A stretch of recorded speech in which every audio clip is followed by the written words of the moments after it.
Fala pessoal, estamos chegando aqui para a nossa segunda aula para discutir uma das temáticas que para mim é o grande segredo da metodologia que vocês estão aprendendo, que são as 6 causas. Primeiro, só para a gente tentar dinamizar o que vem a ser as 6 causas, foi a minha compreensão acerca de uma realidade inegociável que todo problema social, por sua natureza, se configura de modo a ter 3 características, na verdade 4, 3,5 fundamentais. Todo problema social possui motivações complexas e densas que o geraram. Então, todo problema social tem causalidades complexas e multivetoriais que o geraram. Primeira característica.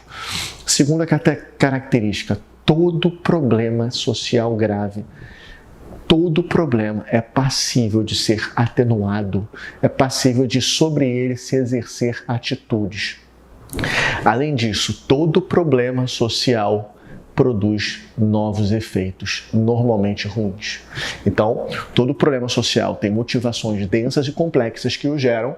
Todo problema social é possível de ser, de certa maneira, enfrentado ou combatido, porque se ele for incombatível é porque não é nenhum problema, é uma imanência, uma essência, e todo problema social, por sua natureza, produz novos efeitos, normalmente ruins. Uma outra coisa fundamental da compreensão do problema é que ele sempre vai afetar determinado elemento protegido, né? Sempre alguém se prejudica com um problema social.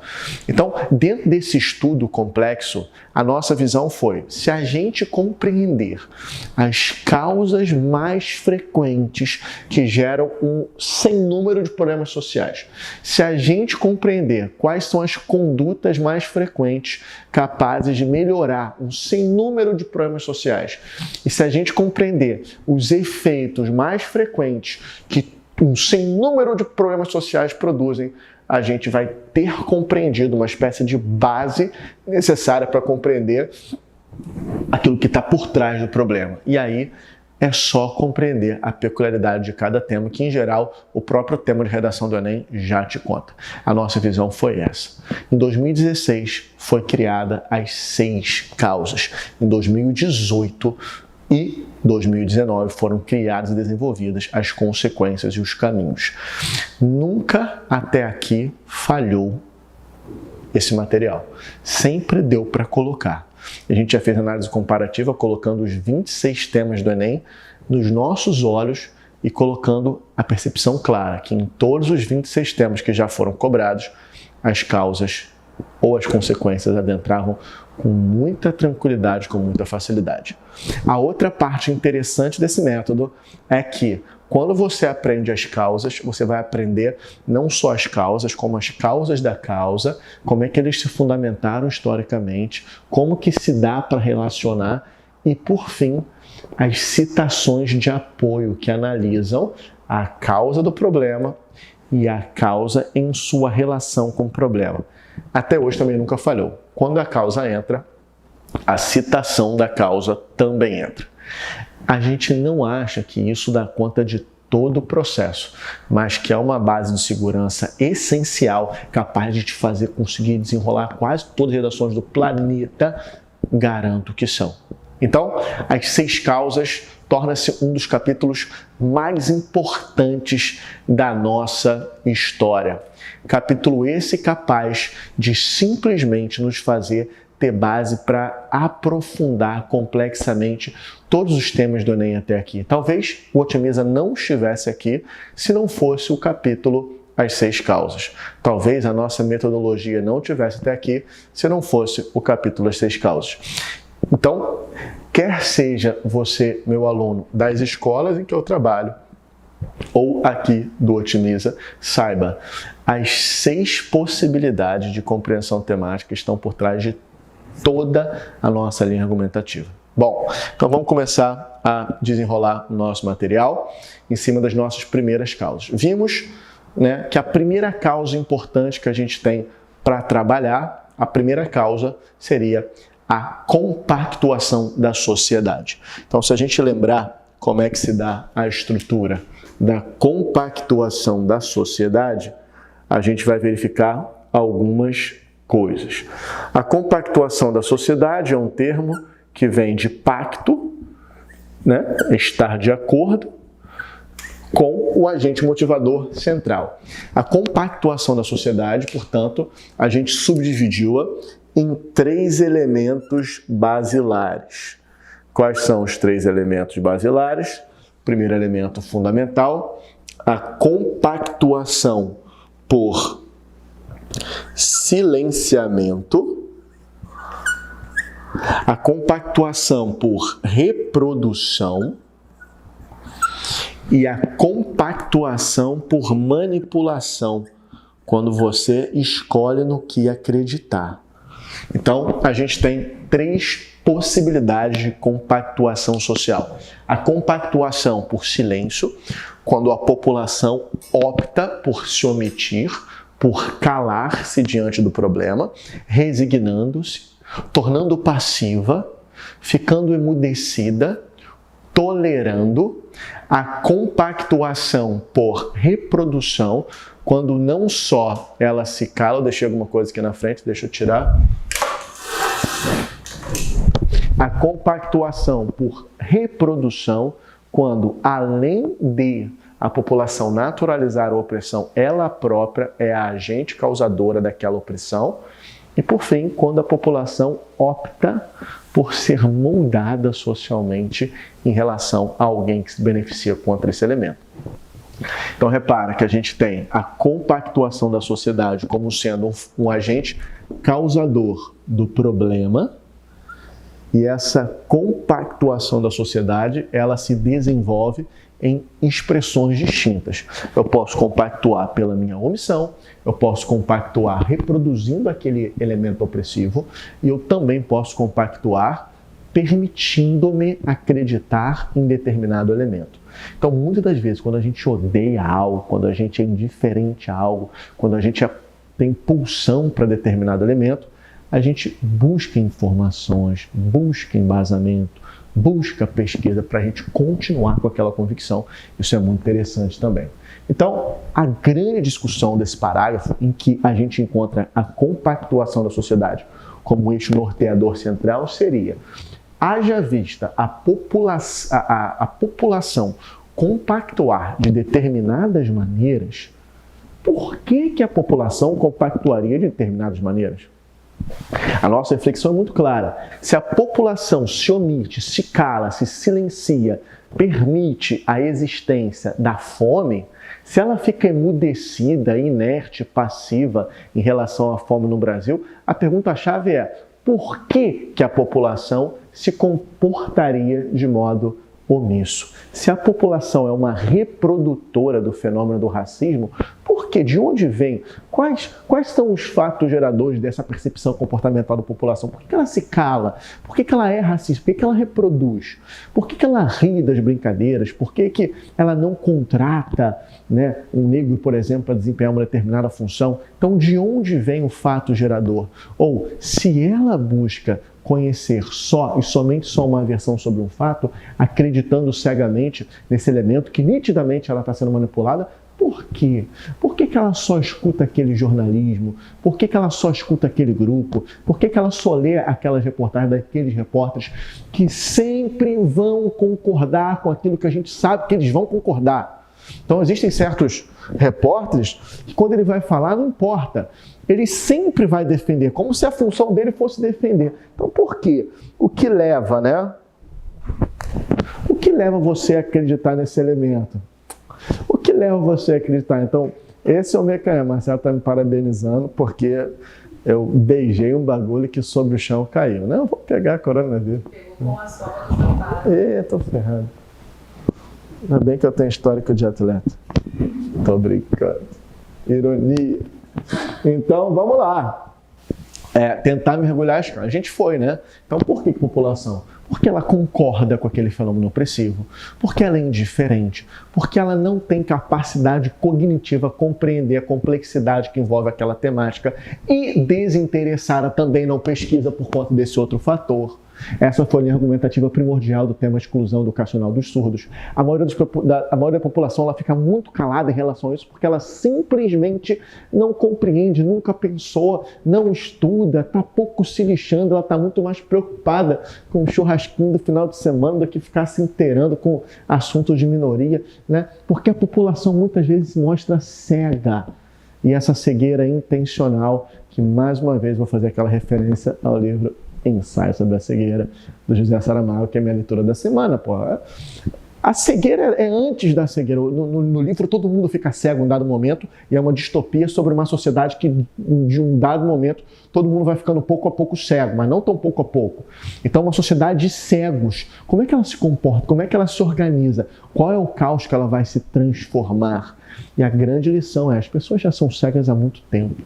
Essa cegueira é somente uma das expressões. Então, essa é a nossa grande discussão. Para discutir sobre isso, a gente fez uma vasta gama analítica em cima das nossas grandes distopias. A gente conversou sobre 84, sobre Admirável Mundo Novo, sobre Fahrenheit, sobre o Conto da Aia, como que existe um processo de construção ideológica do silenciamento das pessoas. Como que as pessoas são moldadas. Como existe uma força poderosa, uma instância superior, que tem todo o interesse em você ser moldado pouco a pouco para que você seja extremamente passivo, dócil, reprodutor. Como que essa sua aceitabilidade em relação a uma série de problemas constrói-se como subproduto de uma força ideológica que sobre você exerce um poder quase que irresistível. Portanto, essa é a nossa grande análise e a gente discutiu com muita profundidade e nas terças-feiras, nas nossas aulas abertas, a gente continua discutindo como que existe esse processo de manipulação para que você seja exatamente aquilo que as instâncias poderosas querem que você seja. Bom, então a gente discutiu mais uma vez, né, todos esses livros e vale ressaltar. Dentro das distopias, né, em que existe um maior processo de controle, de manipulação da sociedade para que ela seja um cordeirinho diante da força opressora, indubitavelmente 84 é a expressão maior, junto com o Conto da Aia. Quando a gente vai para os outros livros, não é bem isso.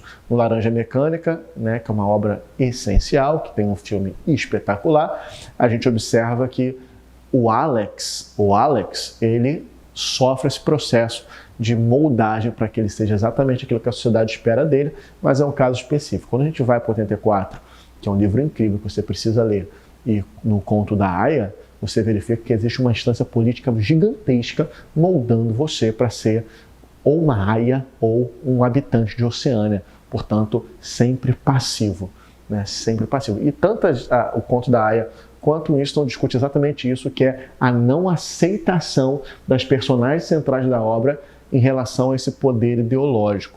A única diferença da obra são os finais, que eu também não vou dar spoiler, você precisa ler, né? E o caráter menos resignado da Aia em relação ao Winston. Ela luta muito sobre essa imposição e isso é muito importante. O Ayup ele vai falar na aula sobre outros assuntos, né? E eu acho que vale a pena a gente analisar também. Bom, essa é a nossa base total para discutirmos a causa número 1. Né? Existem os autores que a gente pode pensar, eu já falei alguns da literatura, né? E existem outros autores.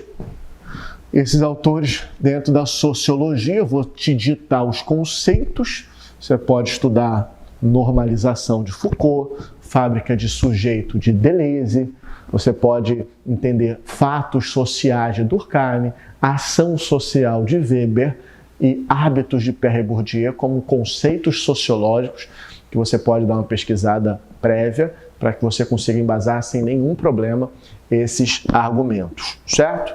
Certo. Então falamos né, da nossa segunda causa, que a gente já tem que estar com ela já em mão. A nossa segunda causa, aprendemos, foi o poder público, o Estado. Então, mais uma vez, quando você coloca o conceito Estado, com letra maiúscula, faz-se necessário você compreender que Estado não é sinônimo de governo. O Estado é uma entidade maior, complexa, que inclui o governo, mas também inclui o governo, inclui a população, inclui um território, inclui as instituições dessa desse Estado, né? Judiciário, Legislativo, Executivo, TJS, TJT, instituições, órgãos e empresas. Então, o Estado é uma entidade mais complexa do que o governo.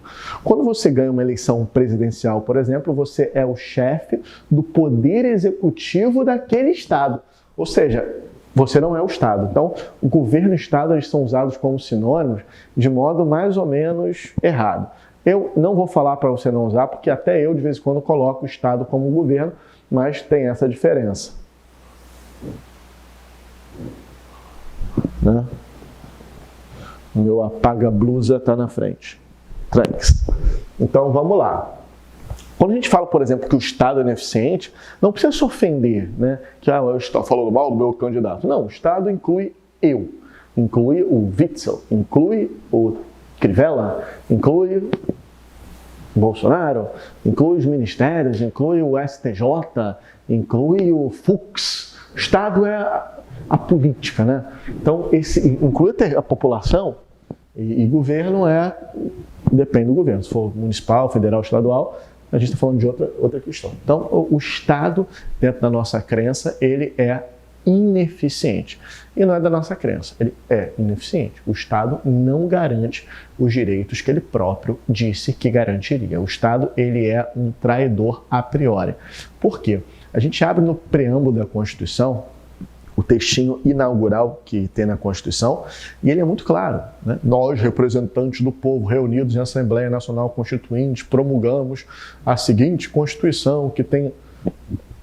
Foi mal. Aí tu vai ver as finalidades da Constituição, é garantia de direitos individuais, sociais, a paz universal, a solução pacífica para as controvérsias, a defesa da vida, da segurança, da liberdade, da igualdade, a defesa da propriedade, serviços essenciais como saúde, educação, transporte. E você vê que o Estado ele falou que te faria um monte de coisas.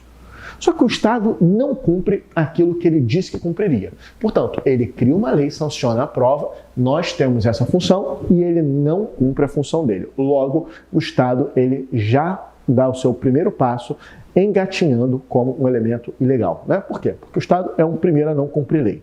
Quando você não cumpre alguma lei, quando você vai contrário à lei que você jurou, a gente está falando sobre crime. Né? Não cumprir lei, crime. Logo, o Estado ele é um traidor a princípio. Portanto, ele não cumpre os seus requisitos legais. Então, beleza. A gente dividiu, então, né, as maneiras como o Estado não cumpre as suas predisposições. Então, primeiramente, por que o Estado não faz isso? O Estado não faz isso porque ele secundariza, porque ele opta, porque podendo fazer, ele escolhe não fazer tal pauta. Podendo investir em educação para certas minorias, ele opta por não fazer. Podendo desenvolver remédios, medicações e etc. para doenças minoritárias ou as chamadas doenças negligenciadas, ele opta por não fazer. Ele secundariza, ele não prioriza. E por que ele secundariza? Por que ele não prioriza? Por que ele não opta por fazer? Essa é a nossa segunda camada. Né? Porque ele é fisiológico, porque ele só visa seus próprios interesses, porque ele tem que atender às demandas de quem o financiou para estar ali, porque os políticos muitas vezes têm que satisfazer os interesses de quem pagou a campanha, porque ele não encontra nesse tipo de investimento algo que vai dar sustentação eleitoral para ele, a população não vai votar se ele gastar dinheiro com aquela pauta. Portanto, existem sempre motivos para que ele secundarize. Então, a primeira, né, a nossa causa, a gente viu, é a ineficiência do Estado do governo. Por que ele faz isso? Né? A ineficiência do governo, primeiramente, por secundarização. Por secundarização, a primeira razão. Então, por que ele faz isso? Normalmente pelo fisiologismo. Porque ele opta por buscar os próprios interesses. Então, pelo fisiologismo, ele opta por buscar seus próprios interesses. A segunda causa que a gente vai buscar é porque o Estado, muitas das vezes, ele opta por não fazer, não porque ele secundariza, é porque ele é eticamente desconstruído. Né? E aí, é muito interessante porque essa subcausa aqui, ela também ajuda a contribuir com a secundarização. Porque existe sim uma série de problemáticas éticas a serem analisadas. E quando eu falo que existe uma série de problemáticas éticas, são de muitas esferas. Então, se a gente for pensar o pilar, quanto custa uma campanha eleitoral? O valor que uma campanha eleitoral costuma custar, ela é muito maior do que, por exemplo, o salário que o cara vai ganhar ao longo da carreira inteira dele. Então, existe um sistema de financiamento de campanha que ele é muito mal contado. Então, a quantidade de escândalos de corrupção, toda hora descobrindo, muda governo, entra governo, sai governo, é toda hora um escândalo diferente. E aí, cara, eu poderia falar de 40 anos de bandidagem rolando solta, né? Então, assim, muita corrupção, né? Então, eticamente desconstruído. E eu poderia falar sobre as desconstruções éticas do tempo presente, né? Mas eu vou me abster, né? A gente tem televisão para ver, mas o Estado frequentemente mostra-se extremamente confuso, né? No aspecto ético. Show de bola. Desconstrução ética do poder público. Desconstrução ética. Fundamental. Terceira razão, por incapacidade operacional. E essa é muito legal porque ela também se junta às outras, mas eu poderia tentar analisá-la puramente. Imagina você que o Estado ele não secundariza aquela pauta e que ele não é escroto, né? Que o poder público ele prioriza aquela pauta e que ele é honesto. Ainda assim, a gente pode fazer uma série de discussões sobre a capacidade técnica de um gestor que ganhou uma eleição porque fez jingles, né? Fazer valer aquela função. Então, eu fico pensando se eu, Bernardo, historiador e formado em letras, fosse colocado num ministério como o Ministério da Saúde. Não aqui no Brasil, né? Na Rússia. Eu assumo o Ministério da Saúde, dentro da Rússia. E eu, enquanto profissional de letras, eu não faço ideia do que é o Ministério da Saúde. Menor. Assim, eu não tenho a menor ideia. Eu não sei, eu descobri outro dia que você não pode tratar vírus com antibiótico. E ainda assim eu não tenho certeza. O que eu posso fazer, então, se eu assumo o Ministério da Saúde? Normalmente, eu só tenho uma coisa a fazer. Se eu assumo o Ministério da Saúde da Rússia, eu só posso atrapalhar. Aí você fala, Bernardo, isso nunca aconteceria. Por que você assumiria o Ministério da Saúde da Rússia? Eu falo, como não isso nunca aconteceria? A gente observa certos ministros ao longo da nossa história que são muito mais alheios aos cargos que eles desempenharam do que eu ao Ministério da Rússia. O cara é um débil mental e ele desempenha uma função extremamente específica. O cara é nitidamente um despreparado.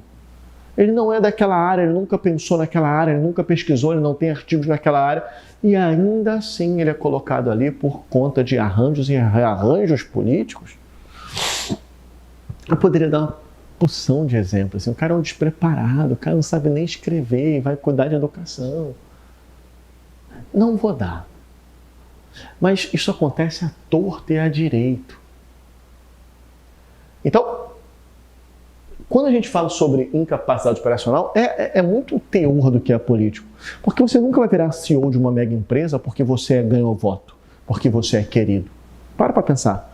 Para você virar o CEO de uma empresa gigante como, sei lá, a Ambev, né? Para você sair do chão da fábrica para virar o 01 da estrutura. Sei lá se é possível esse crescimento todo. Mas eu estava um dia assistindo uma palestra de um CEO, um topzera da Ambev, chamado Carlos Brito. Eu estava vendo a palestra do Carlos Brito e, cara, o cara é espetacular, sabe? Um gestor, né? Espetacular. O cara é sinistro. Fiquei quase 5 horas vendo o vídeo desse cara. Né? Porque eu fico pensando, o cara virar o CEO dessa empresa, o cara fez muita coisa. Então, você vê que o cara não está ali à toa porque ele é querido. Pelo contrário, o cara é extremamente incisivo, extremamente seguro, extremamente sério. Você vê que para ele estar ali, muita coisa foi desenhada na carreira, na vida dele. Agora você imagina se uma empresa dessa envergadura, né, que domina o mercado quase que mundialmente, colocaria alguém como CEO de tudo porque ele é maneiro, porque ele tem voto, porque ele fez jingle, porque fez dancinha. Nunca. Eu estou falando da Ambev, poderia pensar em empresas de envergadura maior. Imagina se você vira um presidente da Amazon porque você ganha votos. Imagina se você vira um presidente de uma Alibaba chinesa porque tu é maneiro. Jamais. Esses caras nem são maneiros. Os caras são tão competentes que eles não têm tempo de ser maneiros. Não dá. A cabeça dele está em... E às vezes o cargo político é porque é maneiro. Porque o povo ama. E por que o povo ama? Pô, sei lá. Porque é triste a história, né? Então, a gente verifica muitas das vezes que existe um fenômeno de capacidade operacional inequívoco. Eu estou pensando em poder executivo, em cargos grandes. Agora imagina para deputado, cara. Tem gente lá que não sabe... O cara é um perdido. Um completo despreparado. E o cara desempenha uma função extremamente técnica. A análise de textos legais que vão impactar a minha vida aqui agora. E o cara não tem formação... E a gente não tem nem formação nem boa vontade. Tô visceral. E por fim, o quarto elemento que a gente estuda é o excesso de burocracia. É muito legal que a palavra burocracia ela não nasceu para ser coisa ruim, não, né? Mas é. Porque a burocracia é quando o personalismo sai para que haja a estrutura empresarial prevista no ordenamento da empresa. Portanto, o burocrático. O burocrático é isso, quando sai o personalismo, aquela pessoa que resolve, o amigo do colega, que fala para o primo, quando sai essa estrutura em que você acha que o líder domina, você começa a confiar na estrutura montada e não na pessoa que comanda a estrutura montada. Toda nação séria, ela é uma nação que tem uma burocracia bem consolidada. Para quê? Porque mesmo que entre um político ruim, a burocracia ela é forte demais e ela consegue resistir às imbecilidades de um governante. Agora, quando o país é neopatrimonialista como o Brasil, na perspectiva de Simon Schwartzman, você verifica que aqui a burocracia não é tão poderosa, que o personalismo fica acima. E eu não estou criticando um ou outro político, porque muitos fazem isso. Bom, então esses são os 4 elementos para a gente discutir a questão do Estado. A gente pode pensar por que isso acontece, né? Por que o Estado secundariza? Porque ele tem seus próprios interesses. Por que o Estado é incapaz? Pelo modelo de você, o modelo eleitoral, ele produz esse cenário. Por que o Estado é eticamente desconstruído? Caraca, porque normalmente porque o jogo é muito sujo. Por que é muito burocrático? Muitas das vezes a burocracia é excessiva, essa burocracia, essa lentidão que faz com que os processos não se desenvolvam de modo rápido, se desenvolve por incapacidade, mas também propositalmente. Então isso é bem interessante você analisar.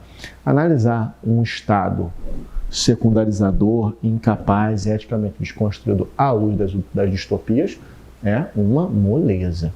Todas as distopias tendem a ter um Estado extremamente sectário, tirânico, que visa seus próprios interesses. E isso existe desde que o mundo é mundo, na direita e também na esquerda. Nesse momento, eu gostaria de sugerir o livro A Revolução dos Bichos, escrito pelo George Orwell também. Bem menor, bem mais fácil do que o 84.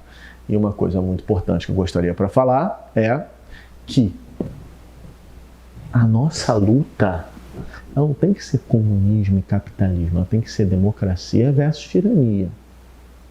Porque você não queira saber o que é um regime comunista quando assume um poder se ele for tirânico, e normalmente é. Então, assim, real, socialismo, quando você pega o regime de Stalin, Mao Tse Tung, são tirânicos. E sendo tirânicos, eles vão fazer de tudo para fazer valer a sua visão política. Não é isso que se apoia. Mas não é isso que se apoia mesmo. Eu não conheço pessoas que queiram instaurar o Mao Tse Tung no Brasil. Né? Não é isso que a gente está falando. Então, qual é a grande relação? A gente tem que sempre tentar proteger as instituições, a democracia, a liberdade. Sempre. E discursos totalitários, eles têm na direita e na esquerda. Discursos totalitários são perigosíssimos. Porque se passar pela cabeça do discursante totalitário fazer valer o que ele quer, doa quem doer, o totalitarismo, ele se veste de conteúdo ideológico que precisar, quer seja de direita, de esquerda, religioso, né? Sempre aconteceu na história. Bom, então essas são as duas causas fundamentais que a gente vai analisar, mas existem outras causas. E a análise das outras causas começam a se perfazer a partir desse momento.